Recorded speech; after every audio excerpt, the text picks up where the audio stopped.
Tension. That don't sound right.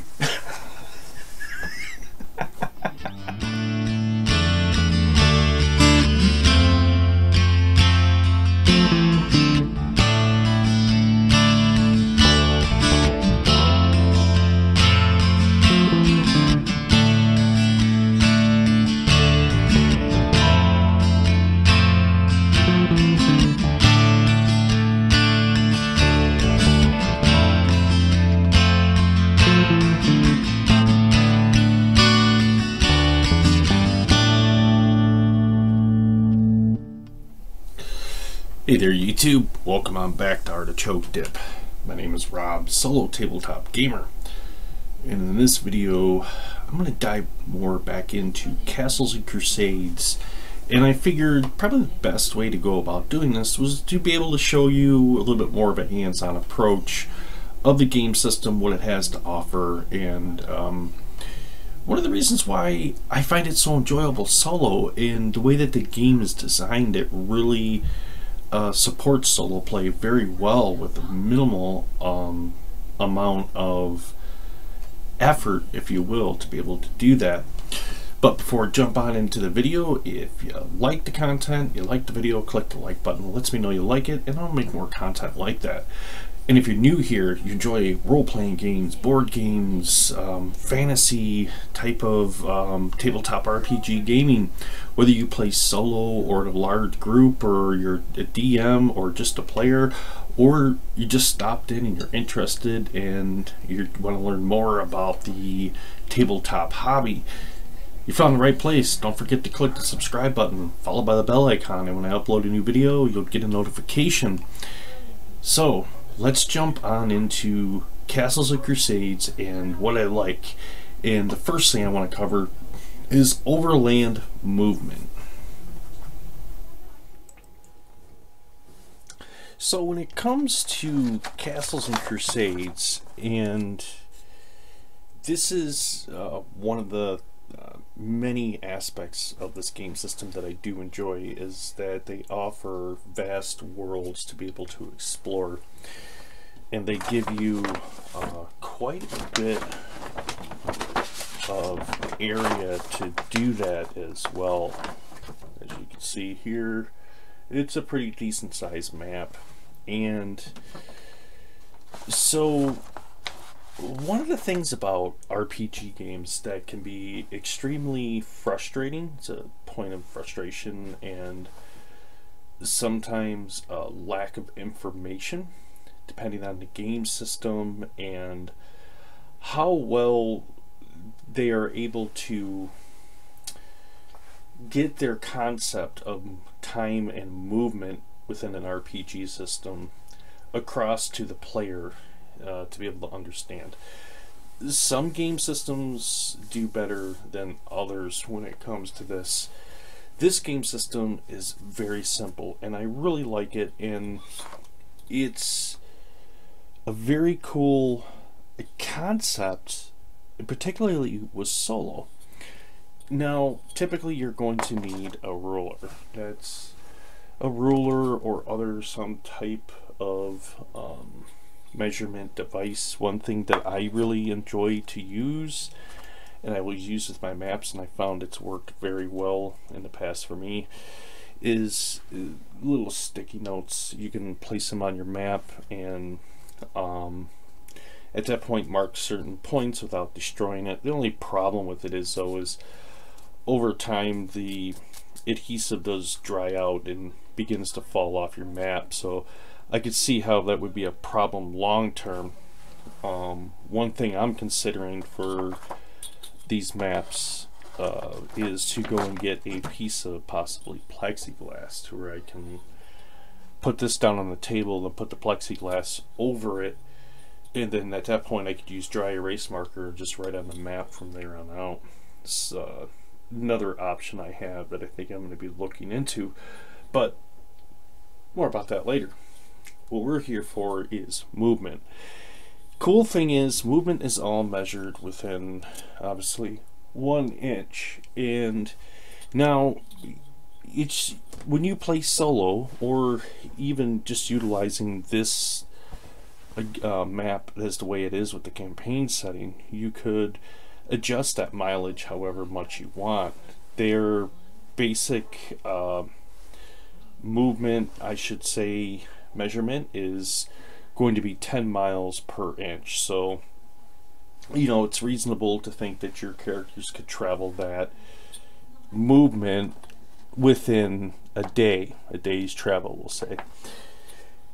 And how they break this up, which I really enjoy, is they break it up into that 1 inch movement into 8 different segments, if you will, representing hours. Now, one thing I have done with a smaller map out of the Shadow of Ostrog, which I will show you right here, because they give you actually a map book. They don't give you a large fold-out map like this. So to make things simpler for myself, what I did was just take a sticky note and make my segments there. That way I can lay it on the map to mark my movement across the world, and then use another one to mark where my characters currently are on that part of the world. But the entire thing behind 8 segments, because you notice I keep saying it, 8 segments, 8 segments, it comes back down to this right here, a 10-sided die. Now, you're going to roll this 8 times for your travels throughout the day. Anytime you have rolled a 1, so at that point you have an encounter. So if you rolled a 1 on your 5th roll, so on the 5th hour of your travel for that day, you will have an encounter, and you would go to your random encounter table and of course resolve it from there on out. That's basically overland travel in a nutshell right there. That's a very cool system, and it helps you move and navigate this area in a more simple and productive way, if you will. So it would also kind of take some of that, how do we put it, overwhelming amount of randomized tables and or emulation guides, if you will, to be able to generate those ideas like this many hours did I have any encounters, instead of going to a mythic table and saying, well, let me see, I'm going to roll and see depending on this percentage with the chaos factor and blah blah blah blah blah blah blah. This just breaks it down very simply. Roll the dice 8 times. Anytime one's rolled on that hour, you've had an encounter. So I like that, and it also works the same if you were to travel, make your day's travel across this area, and then decide to make camp there. You would roll the 10-sider once again 8 times, representing those 8-hour segments throughout the night hours. And at that point, same thing. You roll a 1 and you'd have an encounter. Or you could always adjust that and say, hey, if you rolled a 1 through 3 during the evening hours, it could be an encounter if you wanted to make for a more challenging game for yourself. So let's move into and get into more so of other aspects of the mechanics of the Siege engine on this. Alright, so let's talk a little bit more about the actual Siege engine when it comes to referring to the abilities in with this game, and really what I enjoy about it. And the nice thing is, when it comes to the Siege engine itself, it's going to give you 2 different numbers that you have to remember that make everything quite simple. And that is the number 12 and the number 18. And I'm going to explain how those 2 come into play, how they work with the particular game system, which makes this such a great solo system. So let's take for an example, the character comes up to this ruins right here, and there's a pretty sturdy door in front of them, looking over the door, he can see that the door is stuck, and it's going to have to be forced open by some brute strength and nothing more. So he's going to attempt a strength attribute check and see if he can do that. This aspect of it, as well with the other attributes, is very simple. The check is going to be a 12, so I'm going to do a strength check. I would roll the d20, and I would add my strength modifier into it. Let's say my strength modifier was 2. I have rolled a 15 on a d20, which would bring it to 17, which is well above 12, which means at that point I would have opened up the door. Once the door is open, now there could be a myriad of different things inside. Let's just say, as the character opened up the door, to his surprise, there is something waiting behind it for him, and he notices from inside a fire-breathing large monstrosity known as a dragon, which is not too happy to see my character. And then at that point he decides to use his breath weapon attack on my character. So at that point I'm gonna have to do a saving throw. Now, looking at my saving throws, I do in fact have a breath weapon save that can be used, and I would look at that modifier. Let's just say I had a 3. I'm going to roll my 20-sider, but this time I'm going to have a larger margin for failure because my roll target number is going to be 18. So I've rolled a 19, and luckily for me at that point, I was able to get out of the way of the dragon fire and escape that peril. And essentially, this is the siege engine. This is what the siege engine is right here. And utilizing this makes for a very simplistic system for solo play. And what it does is it helps break down using a lot of different sources like randomized tables and things like that, because it is such a simple system. Now, does that mean I would cut out all randomized tables for my games? Absolutely not. I love my randomized tables and I love how they add detail into my game, but it makes this system extremely simple. It makes dealing with all those different types of things you're going to encounter in an RPG game just more streamlined and more simple, such as that. Now let's take the scenario backwards, and let's say this time as my character walks up to the door, I wanted to go about it a different way. And how would I go about doing that? I mean, I could jump back to a game emulator like Mythic and use that, or Scarlet Heroes, or I could go with a more simple way, which is utilizing some percentile dice and rolling those out and saying, well, is the door locked? And I have gotten a 33%. Well, if I'm looking at it as a 50% or higher, it would be locked, and a 50% or lower would be unlocked. A 33% would be, yeah, it's unlocked. The door is open.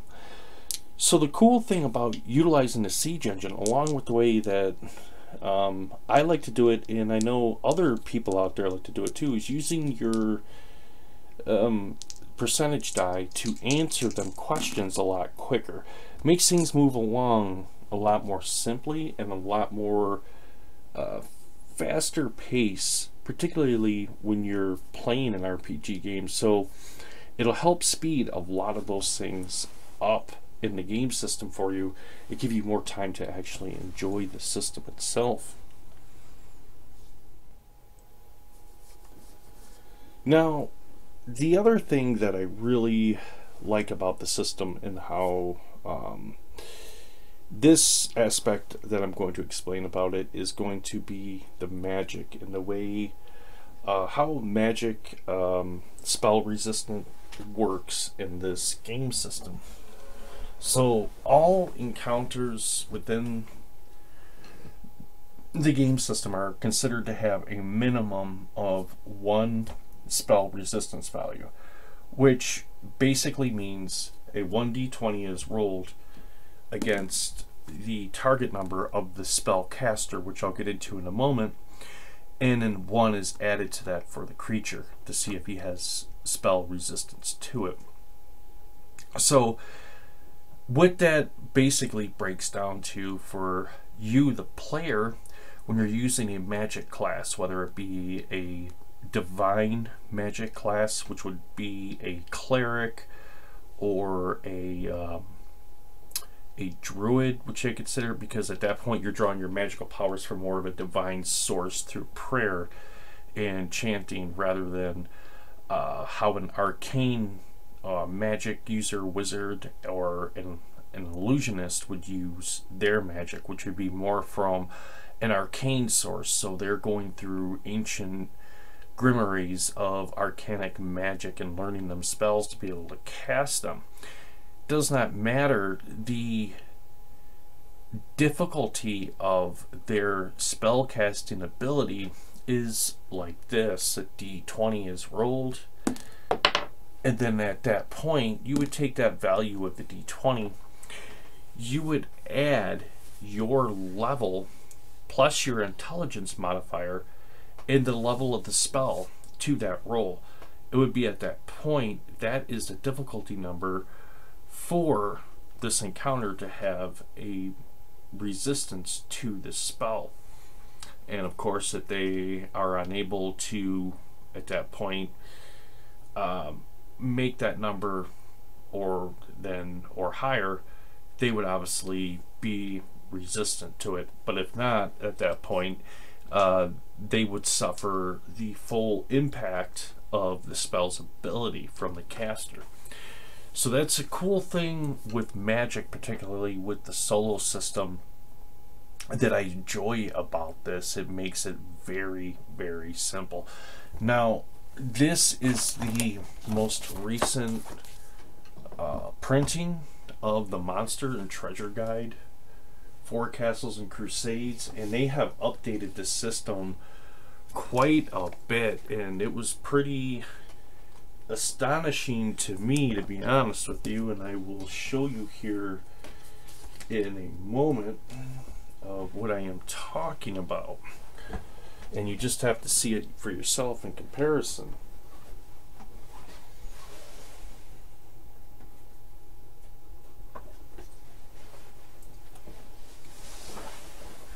So with this being the first printing of the Monster and Treasure Guide, and if you just look at, I mean, that's a pretty decent sized book. It's a lot of information, but you could definitely see in a side-by-side comparison how they really have added a lot more to this updated version of the Monsters and Treasure, and they give you a whole lot more information to pull from, particularly with the treasure and the encounters as well. So this is actually quite a really good resource to have. The thing that's cool about Castles and Crusades that I really do like is the fact that this is still, even though it's the very first printing, is 100% compatible with the latest edition. At its core mechanics, nothing has essentially changed. What has changed is they have added and made some slight modifications to the character classes as they have gone through the different printings, but other than that, the basis of the game and how it operates mechanically and for solo play does not. It has all remained the same, and very simple, very cool thing to think about with most RPG systems, and that is Most of them, and I'm going to use D&D as an example, you're going to need 3 main core rule books to actually operate the game, which will be the player's manual, the DM's guide, and at least 1 monster manual for your encounters. Whereas with this game, technically you only need 2 books, and that's going to be the player's handbook and the monster and treasure to actually play the basic game as the way it is. But if you want to add more depth into your game and you want to have the ability to create worlds, adventure characters, and have just a lot more creative freedom, and you're looking for a resource to help you with that and with your encounters, I would suggest checking out this one right here. This is the Castle Keeper's Guide. And this is going to give you a huge wealth of information to help take your game to the next level and help flesh out worlds and build different things. And it's a very impressive piece of RPG work. And like I said, not only just for, you know, Castles and Crusades, but this is a great wealth of information really for any type of fantasy role-playing game out there. There is a lot of information that can be utilized just off of the tables that are given to you within this book to utilize for the game, and it has no lack of those whatsoever. So that's something to kind of think about and consider as well. And I think we've covered the Overland Movement and encounters, spell resistance with far as magic, and then how the siege engine works with the 2 numbers to remember, 12 and 18. Now, some of the other questions I'm going to kind of get out there and answer. So how does this game system work in comparison to some of the older systems as far as utilizing miniatures and stuff like that if you wanted to? And as a matter of fact, it's exactly the same. All movement is broken up into feet measurements, and typically most humanoids in here, humans and your elves and like that, your medium-sized creatures are going to move 30 feet per round. And then your smaller, more diminutive races are going to move around 20 feet, and from there on out, just like you would kind of expect to see in any older RPG system. And it works very well if you're using it on a mini scale, because you can break each hex up for moving your minis into 5-foot intervals, so it would make a lot of sense. If you can move 30 feet, you could move essentially 5 spaces and utilize that with your mini play too. It's the way that I like to do it. And the thing I like about the system with the Overland Movement, and then when you have the encounter, it gives you the ability to be able to set up the minis on the board and actually bring a 3-dimensional representation together of that encounter to play within the game system. Okay, the other thing I'd like to cover about the game that I really do enjoy, and it works extremely well for solo, and it's one of those things that takes a lot of your time and resources that you would normally be investing into other RPG games, which would be generating treasure, and each encounter you meet, the percentage of treasure and all that, and it takes all of that into consideration, particularly with the encounters, because here's the thing I like: you can focus on the game and the RPG, and depending on the encounter you meet is going to have a treasure type allotted to them, and you would come to this a table right here, and you would cross-reference that number, and it's going to break it down to you in a percentage rating of how many coins it could possibly have on it, gems, extraordinary items, or in magical items. And then at that point you would work further to the back of the book, and it's got sub-tables and other categories that will break it down and give you a more better description of what that particular encounter had, and the conversion and the currency amount that you could trade it in for if you wanted to just have the gold instead. So that's a very cool thing. It gives you time to focus on the game and keep collecting loot. But it also works this way too. Think about it. If you were to encounter a pack of wolves and you were to defeat them wolves, the wolves aren't going to drop gold coins and magical rings and stuff like that. You're going to be lucky if you get a couple pelts out of them, because they're not going to have a treasure type allotted to them, and they take that into account with this game system, which is something that's very cool. It's already designed into it. It's a very solo sandboxy type of design here, and for solo play it works very well, and I enjoy it quite a bit. And I really can't express how really nice it is to see a system set up like this, for the fact that it takes that guesswork out of it for you. It does randomize it, and some people may say, I don't like that because it doesn't give me the freedom to be able to give the characters what I want to give them. Well, yeah, that's true, but if you're playing solo, this also takes that guesswork out of it, and it gives you a probability of coins and gems and other things to take into account, rather than being stuck with trying to figure out how many gold coins does this drop, or so on and so forth.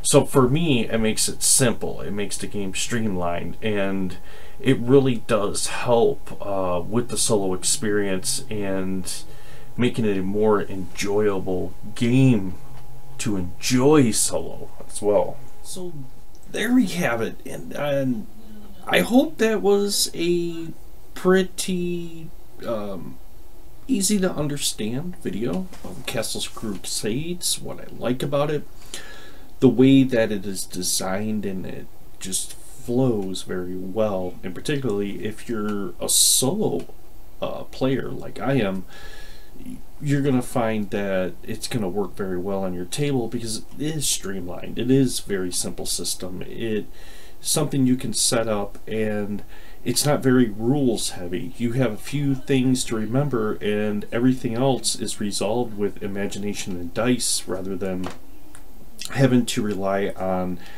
a large amount of skills and trying to trace down what all them skills do and the bonuses they add, or forgetting the exact effect a skill can have, or a feat, or whatever it has. Some of these other game systems we see, where now you're having to track it down in a book and read the description and refamiliarize yourself with it. And when you play solo, sometimes it takes a lot away from the game system.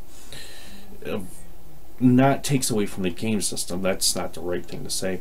It takes away from the enjoyment of playing that game solo when you are slowed down by these things. But in comparison, you look at this game and the way it is set up, particularly with the siege engine checks for your abilities and your saving throws, it pretty much irons all that out, and it makes it a very simple, clear, concise game structure for you to be able to play through and be able to cover areas, just depending, like I showed you with the Overland Movement, and how you want to create that. How many miles do you want in 1 square inch? Could be anywhere from 10 all the way up to 50, just depending on how you want to play the game and how long you want to stretch it out. So with all that being said, my friends, I feel as if I talked your ear off long enough in this video, and I hope you enjoyed it. I hope you learned something, hope you got something out of it. And if you haven't checked out Castles&Crusades, it's maybe something to consider looking into. And they have a huge catalog of different games out there. As a matter of fact, you can find them at trolllordgames.com.